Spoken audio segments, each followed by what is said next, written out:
Hi, this is Alen Meyer from Meeting Objections, and thank you for watching this module about meeting objections and objection handling scripts.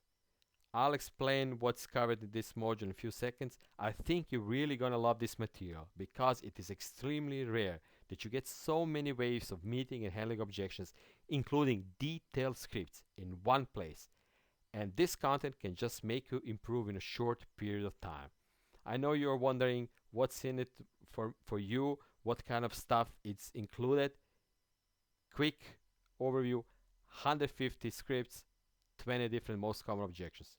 And if you just close one deal by using this material, it pays off tremendously. But the better, more important thing is this knowledge stays with you. So for any future situation, you can reuse, recycle this knowledge, and basically it pays off not just tomorrow, but in the next 5, 10, or 20 years, depends how long you stay in a business.